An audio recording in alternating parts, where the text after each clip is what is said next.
자, 안녕하십니까. 병주에서 전해드리는 오늘은 악재 연속 시장의 바닥은 어디? 분명한 건 기회라는 주제를 가지고 오랜만에 또 시황 방송을 언급을 해드려 방송을 열었습니다. 좋아요, 구독하기, 알림 설정 해주셔서 감사드리고요. 본격적으로 방송 진행해 보도록 하겠습니다.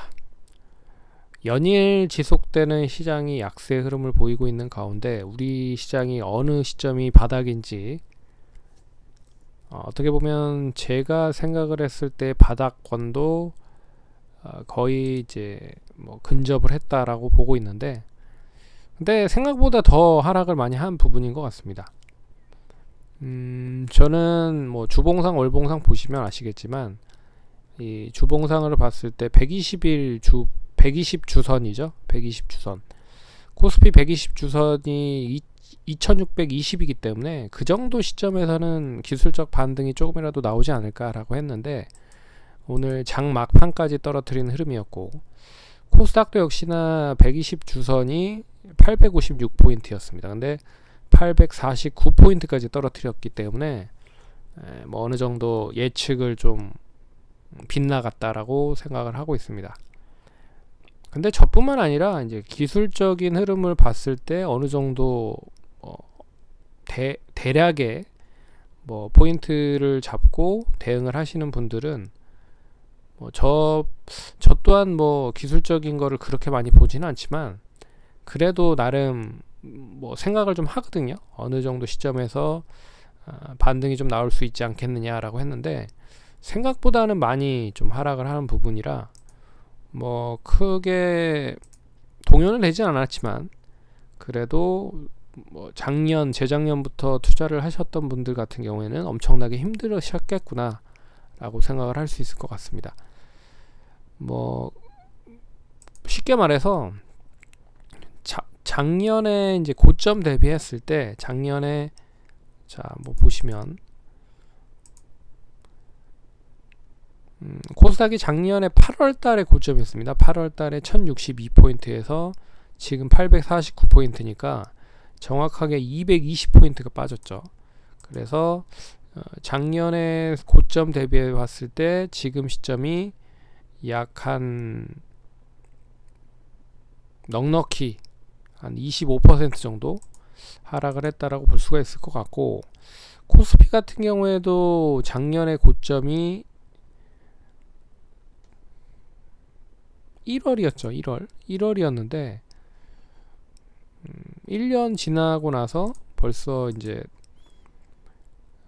어떻게 보면 이제 작년에 2021년에 1월에 고점을 딱 찍고 나서 그때부터 계속 줄줄줄 흘러내리더니 결국에는 뭐 올해 같은 이런 흐름까지 나왔다. 그래서 코스피 자체도 이제 고점 대비해 봤을 때 넉넉하게 보면 한 25% 이상 하락을 했다. 그러면 시장 자체가 고점 대비했을 때 25% 하락을 하면 뭐 누누이 얘기를 해드리지만 기본적인 종목들은 못해도 한 곱하기 2에서 곱하기 3 정도는 되거든요. 그래서 많이 떨어진 진짜 종목은 50%에서 조금 더 과장 보태서 한 60-70%까지 떨어진 종목도 있을 것이다 라고 감히 좀 생각을 해볼 수 있을 것 같습니다. 그러면 지금 시점에서 이제 어떻게 해야 되느냐 고민을 하시는 분들이 많으실 것 같아서 간단하게 얘기를 해드리면, 매도를 했다라고 하면은 이미 뭐 진작에 매도를 했어야 되고요. 지금 시점에서는 매도를 하는 건 아니다 라고 말씀을 드릴 수 있을 것 같습니다. 왜 그러냐면 되게 이런 이제 급락이 나오고 나서는 기술적 반등이 조금이라도 나오거든요.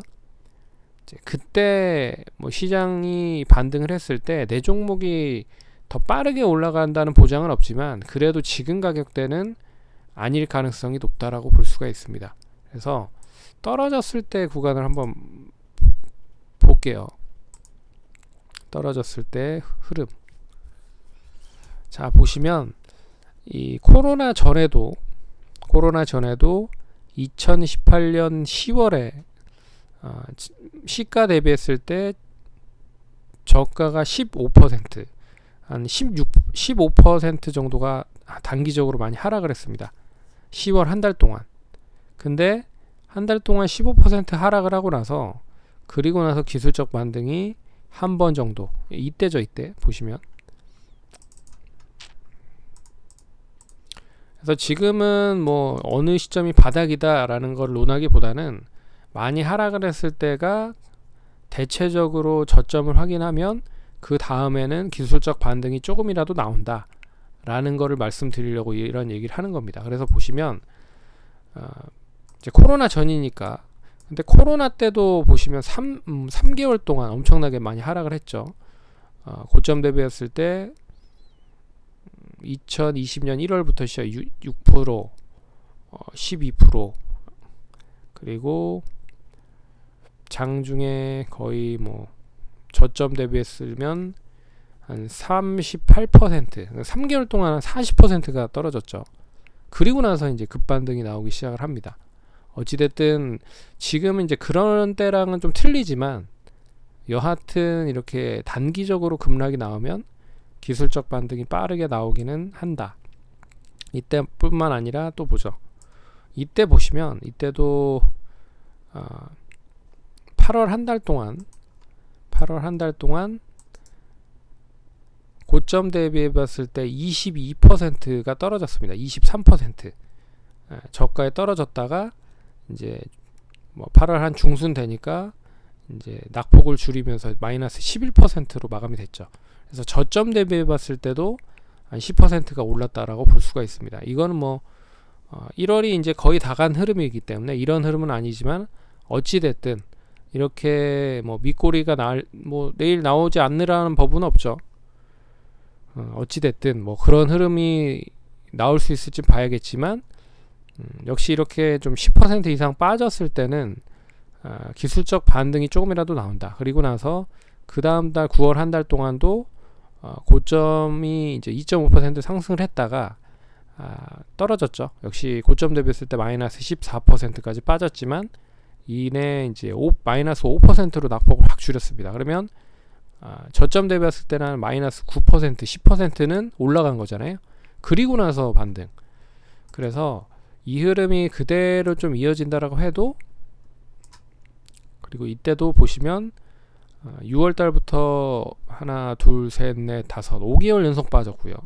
그리고 크게 빠졌을 때는 마이너스 23%, 근데 마이너스 38%까지도 빠졌습니다. 근데 이때는 서프라임 모기지 때문에 빠졌죠. 그래서 고점 대비 2007년 11월부터 시작을 해서 2008년 10월까지 약 1년 동안 엄청나게 하락을 했습니다. 시장 자체가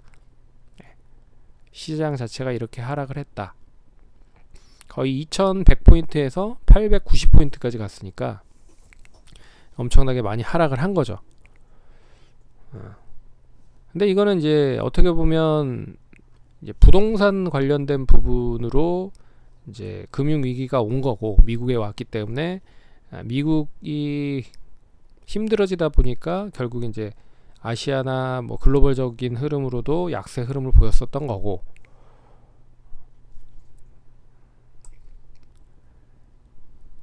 그래서 2002년부터 지금까지 봤잖아요. 그래서 이렇게 단기적으로 10% 넘게 하락을 했었을 때는 감히 말씀드리지만 다시 반등을 한다. 못해도 뭐 다음 달 정도까지만 좀 고생을 하시면 뭐 다음 달에 반등이 나올지 아니면 다다음 달에 반등이 나올지는 모르겠으나 하락이 어느 정도 진정이 되면 바닥을 확인할 가능성이 높다. 그러니까 지금 시점에서 매도를 하는 건 아닌 것 같다. 그리고 거의 작년 7월부터 이제 하락을 한 흐름이잖아요. 코스닥도 보시면 작년 8월부터 시작을 해서 뭐 계속 하락을 했고, 뭐 12월에는 좀 양호하게 좀 상승을 하는 듯 했지만 이내 좀 확 한번 두드려 맞은 거죠. 예. 그래서 코스닥도 마찬가지 흐름이다 라고 생각을 하시면 될 것 같습니다. 더하면 더 했지 덜 하진 않는 게 이제 코스닥 시장이다.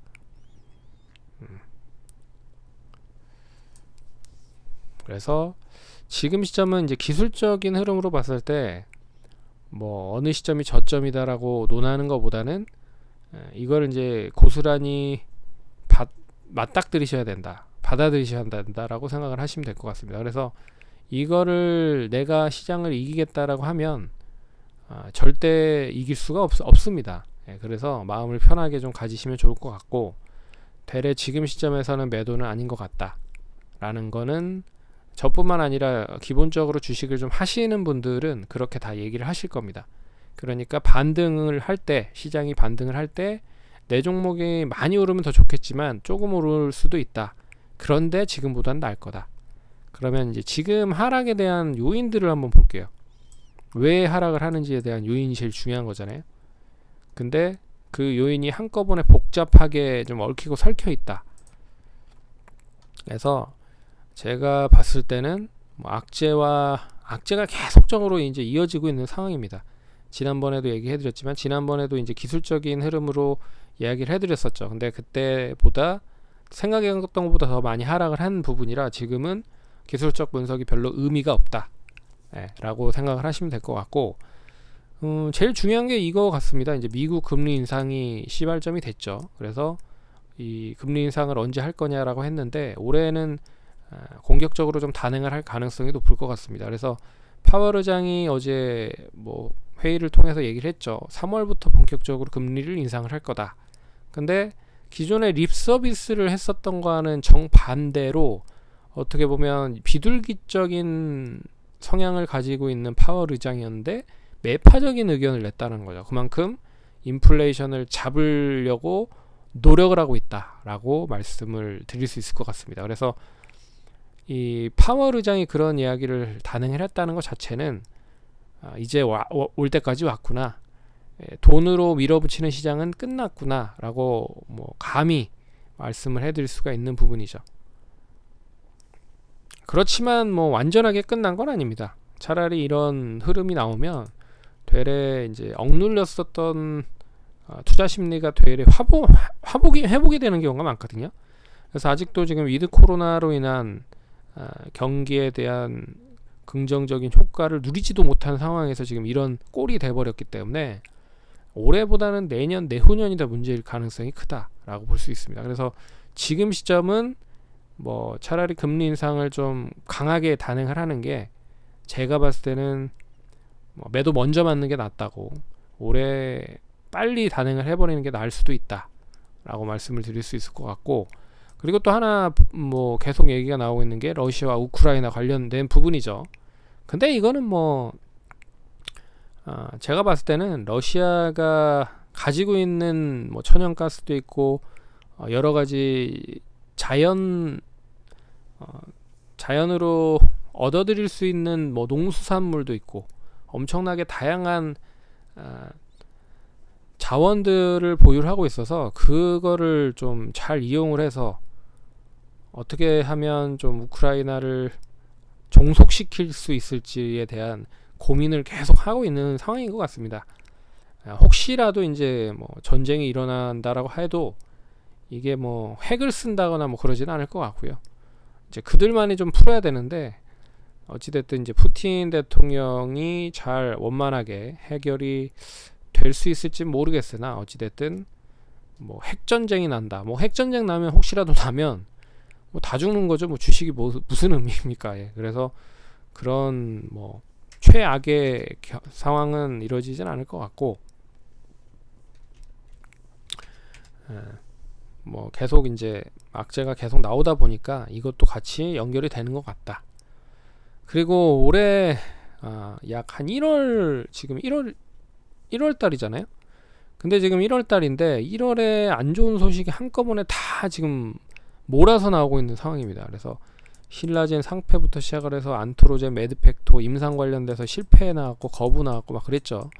그리고 셀트리온 분식 우려, HTC 부실 시공, 오스템 임플란트 횡령, 카카오 경영진 주식 매도, 에코프로비암 역시 내부자 거래 의혹, 그리고 에코프로비엠 화재 사건도 있었고, 효성 TNC에도 화재 사건, 뭐 좀 어수선한 건 다 갖다 붙여놨습니다. 그리고 LG에너지 솔루션이 상장이 되면 어떻게 보면 이 수급이 그동안에 좀 묶여 있었던 수급이 원활하게 확 풀릴 줄 알았으나, 되레 이 LG에너지 솔루션을 못 잡은 투자자들 있잖아요. 기관 투자자들, 특히나 뭐 연기금이라든지 오늘도 보시면 엄청 2조를 넘게 LG에너지 솔루션을 샀어요. 그럼 왜 샀냐? 이 LG 에너지 솔루션이 지금 시가총액 2등입니다. 그럼 2등이면 2등에 걸맞는 이제 투자를 해야 된다는 거죠. 그러면 이 LG 에너지 솔루션이 들어간 뭐 ETF 펀드도 있을 거고 인덱스 펀드도 있을 거고 뭐 다양한 뭐 펀드가 있을 겁니다. 거기에 이 2위 종목의 종목을 이제 채워 넣어야 될 거 아니에요. 없었기 때문에. 예. 그래서 그럼 이제 뭐 어떤 종목을 팔 거냐는 거죠.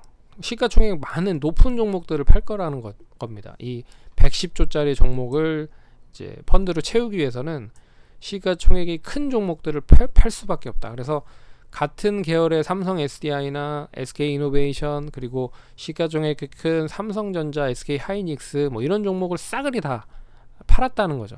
그래서 오늘 더 많이 하락한 거는 어떻게 보면 LG 에너지 솔루션이 상장을 한 게 어떻게 보면 더 컸다라고 볼 수가 있는 부분입니다. 그러니까 이런 게 한꺼번에 다 쏟아지다 보니까 시장 자체가 좀 어지러지는 게 사실이고 예측했던 것보다 더 많이 하락을 한 부분이고, 근데 지금 시점에서는 어떻게 해야 되느냐?